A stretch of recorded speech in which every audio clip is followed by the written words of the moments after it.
أشهد أن محمد رسول الله۔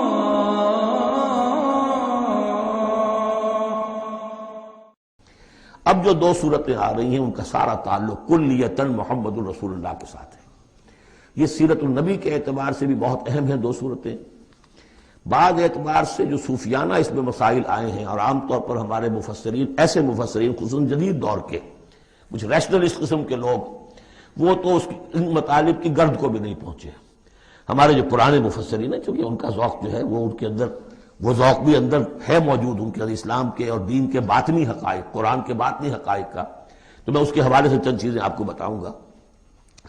سورۃ الضحیٰ کا اس کا جو شان نزول ہے وہ یہ ہے کہ کچھ دنوں کے لیے، ایک تو بالکل شروع میں جو رک گئی تھی فترت وحی، اس کے علاوہ پھر ایک موقع آیا ہے کہ کچھ عرصے کے لیے بہت دن گزر گئے تو جبرائیل نہیں آئے، اور آپ کے اوپر ایک شدید قسم کی جو ہے وہ پریشانی طاری ہو گئی۔ کچھ لوگوں نے بھی تانا دینا شروع کر دیا، کچھ عرصے سے محمد تم نے کوئی نئی وحی نہیں سنائی، کیا ہوا تمہارا شیطان کیا چلا گیا بس اب؟ کوئی ایسا بھی بتایا گیا کہ ایک دفعہ کئی بتوا کے کئی راتوں تک آپ رات کو اٹھے نہیں، تو کہا وہ تمہارا شیطان تمہیں چھوڑ گیا ہے؟ کوئی ساتھ کے رہنے والی عورت جو تھی کہ رات میں نے سنی نہیں تمہاری کوئی پڑھنے کی جو تم پڑھا کرتے تھے، شاید شیطان تمہیں چھوڑ گیا ہے۔ خود آپ کو جس قدر ایک اشتیاق رہتا تھا کہ وہی آئے اور آپ کی وہ روح کو جو ہے مزید اور غذا اور تر و تازگی جو ہے وہ مسلسل ملتی رہے، اس کی وجہ سے یہاں تک آتا ہے کہ حضور فرماتے ہیں کہ اس درجے میں رنج اور غم میں تھا کہ میں سوچتا تھا کہ میں پہاڑ کے اوپر چڑھ کر اپنے آپ کو گرا دوں۔ بربنائے طب بشری، اس درجے حضور کے اوپر جو ہے یہ شاخ گزر رہا تھا کہ وہی کیسے بند ہو گئی۔ اور اس میں یہ بھی تھا کہ اللہ ناراض تو نہیں ہو گیا، کیا مجھ سے کوئی خطا تو ایسی نہیں ہو گئی؟ یہ سبب کیا ہوا ہے؟ یہ ہے وہ کیفیت کہ جس کے اندر یہ آیتیں نازل ہو رہی ہیں۔ اور اب آپ اس کو سمجھ لیجئے کہ اس کا نفسیاتی اور انسان کی باطنی کیفیات کے ساتھ کیا تعلق ہے۔ انسان پر دو طرح کی کیفیات طاری ہوتی رہتی ہیں، جیسے میں نے پہلے ایک دفعہ آپ کو بتایا صدیق اور شہید کے درمیان جو فرق ہے بنیادی، کہ کچھ بنیادی طور پر لوگ ایکسٹروورٹس ہوتے ہیں، کچھ بنیادی طور پر انٹروورٹس ہوتے ہیں۔ ایکسٹروورٹس کھیل کود بھاگ دوڑ، لوگوں سے ملنا جلنا، گفتگو ہے، اسے دھکا دے دیا، اس سے مذاق کر لیا، اسی میں وہ خوش رہتے ہیں، بڑے مگن رہتے ہیں، تنہائی انہیں کانٹ کھانے کو دوڑتی ہے۔ اور ایک انٹروورٹس ہوتے ہیں کہ وہ مجلس وغیرہ کو نہیں، وہ تو اپنے تنہائی میں کہیں بیٹھے ہیں، غور و فکر کر رہے ہیں، سوچ بچار کر رہے ہیں، انہیں وہ مجلس سے زیادہ اپنا گوشہ تنہائی جو ہے وہ زیادہ عزیز ہوتا ہے۔ تو یہ دو مزاج اللہ نے بنائے ہیں۔ اسی طرح ہر انسان کے اوپر آلٹرنیٹلی کچھ کیفیات آتی ہیں جس کو ہم کہتے ہیں میرا موڈ آف ہے۔ ایک طرح کا قبض سا ہو جاتا ہے طبیعت میں بندش سی ہوتی ہے، کسی وقت اسی شخص کے اندر پھر انشراح سا ہو جاتا ہے، پھر ہنسنے بولنے کو جی چاہتا ہے، گفتگو کرنے کو جی چاہتا ہے۔ تو یہ کیفیت جب انسان کی روحانی زندگی سے متعلق ہو جائے تو اس کو پھر صوفیہ نے نام دیا قبض اور بسط۔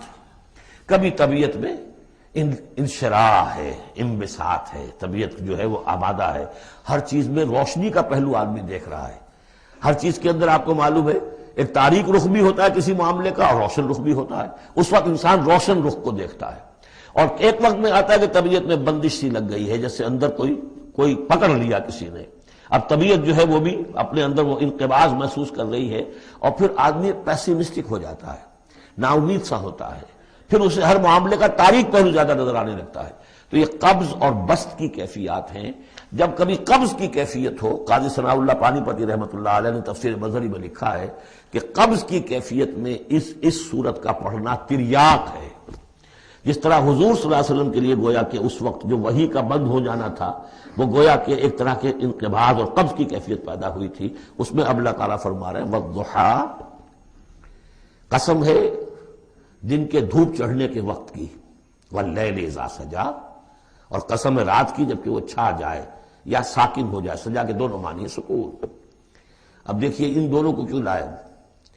اس لیے کہ صبح ہے، حرکت ہے، برکت ہے، چلنا ہے، دوڑنا ہے، ہر شخص جا رہا ہے، ادھر جا رہا ہے ادھر جا رہا ہے۔ رات کو سکون ہو گیا، تاریکی چھا گئی اور شور ہنگامہ ختم ہو گیا۔ لیکن یہ رات اور دن دونوں ضروری ہیں انسان کے لیے۔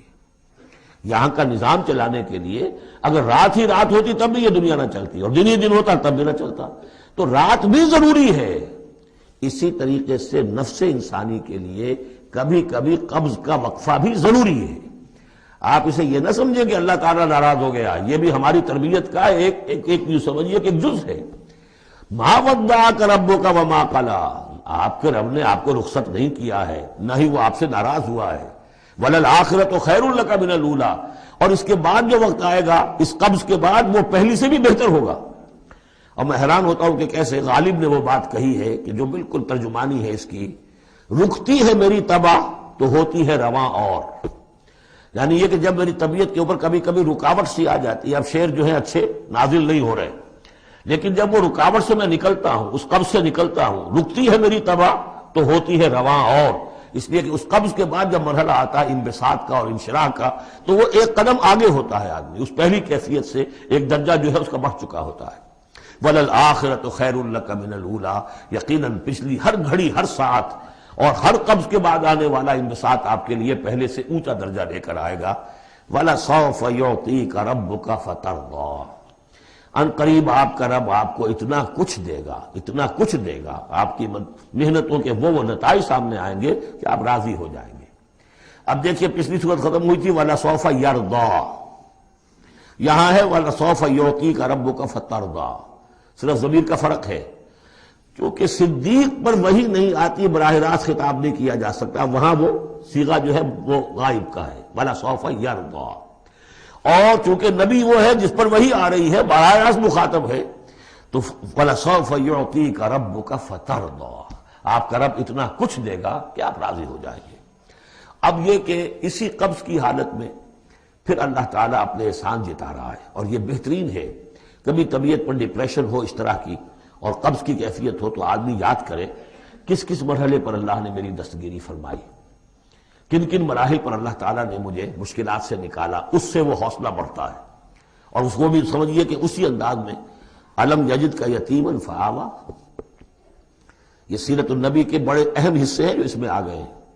آپ کی پیدائش یتیمی میں، پوسٹیومس چائلڈ، باپ تو پہلے فوت ہو چکا ہے، دادا ہے 2 سال کی عمر میں وہ بھی گئے، پھر 6 سال کی عمر نہیں 6 سال کی عمر میں والدہ گئی، 8 سال کی عمر میں دادا گئے، اور وہ یعنی جو آپ نے دیکھا ہے ابتدائی زمانہ زندگی کا تو وہ یتیمی کا۔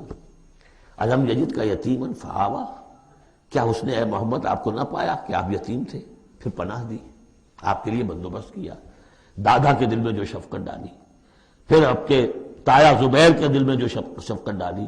بدقسمتی سے ہماری تاریخ میں چونکہ بہت زیادہ عمل دخل رہا اہل تشیع کا، تو عبد المطلب کے بعد فوراً ابو طالب کا نام آتا ہے، حالانکہ یہ غلط ہے تاریخی اعتبار سے۔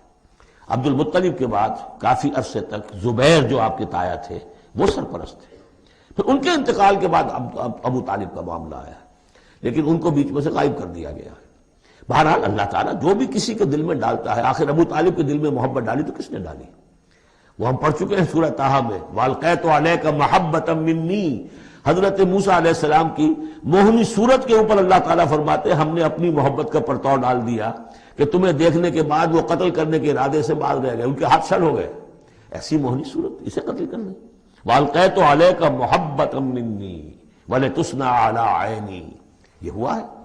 تو فرمایا الم یجد کا یتیما فآویٰ ووجدک ضالا فہدیٰ، اور پھر جب آپ شعور کی پختگی کو پہنچے اور غور و فکر کا مرحلہ آیا، حقائق میں انسان کو سوچ بچار کا مرحلہ آیا، اور آپ کو دیکھا کہ آپ تلاش حقیقت میں سرگرداں ہیں تو ہدایت دی۔ وہ آگے آ جائے گا، بہت قریب پہنچ گئے ہم، اقرأ بسم ربک الذی خلق، وہ مرحلہ جب آئے گا۔ ووجدک عائلا فاغنیٰ، اور پایا آپ کو تنگ دست تو غنی کر دیا۔ کس طرح سے راستہ پیدا کیا ہے خدیجہ الکبریٰ رضی اللہ تعالی عنہا نے، جو بھی ان کے آپ کے محاسن دیکھے کتنی گرویدہ ہوئی ہیں، بڑے بڑے سردار قریش کے جو ہے ان سے نکاح کے خواہش مند تھے، انہوں نے خود جو ہے اپنی لونی کے ذریعے سے پیغام دیا ہے حضور کو، تو یہ ساری چیزیں جو ہے ان کی ساری دولت جو ہے وہ پوری کی پوری انہوں نے لا کر حضور کے قدموں میں ڈال دی ہے۔ وَوَجَدَكَ عَائِلًا فَأَغْنَىٰ فَأَمَّا الْيَتِيمَ فَلَا تَقْهَرْ، تو اے نبی تقاضے ان تینوں چیزوں کے کیا ہیں؟ ہم نے آپ کو یتیم پایا، پناہ دی، اب آپ بھی یتیم کے سرپرستی کیجئے، کسی یتیم کو اس کے اوپر کوئی جبر نہ ہو، سختی نہ ہو۔ وَأَمَّا السَّائِلَ فَلَا تَنْهَرْ، اور آپ جب کہ تلاش حقیقت میں سرگرداں تھے تو ہم نے آپ کو ہدایت دی اسی طریقے سے اب آپ کو بھی کوئی شخص سائل بن کر آپ کے پاس آئے، سوال کرے، اسے جھڑکنا نہیں ہے۔ اسے جو بھی سائل دونوں طرح کے ہوتے، سوال کرنے والا کوئی علمی سوال، اور سوال کرنے والا کوئی مالی دولت، مالی مدد کے لیے۔ وَأَمَّا بِنِعْمَةِ رَبِّكَ فَحَدِّثْ، اور جو ہدایت تمہیں دی ہے ہم نے، اب اسے عام کرو۔ یہ نعمت ہے، آپ کے رب کا انعام ہے، یہ ہدایت جو آپ کو عطا ہوئی ہے، اس کو بیان کرو۔ اس کے بیان کرنے میں یہ بھی ہے کہ اللہ کے انعامات کا چرچا انسان کرے، اس کا شکر ادا کرنے کے لیے، اور یہ بھی ہے کہ اس کو پھیلائے اور عام کرے، دوسروں تک پہنچائے، ورنہ وہ بخل ہو جائے گا کہ وہ دولت جو ہے ہدایت کی، اس کو آدمی صرف اپنی ذات تک محدود رکھے اور اس کا جو خیر ہے وہ دوسروں تک نہ پہنچائے۔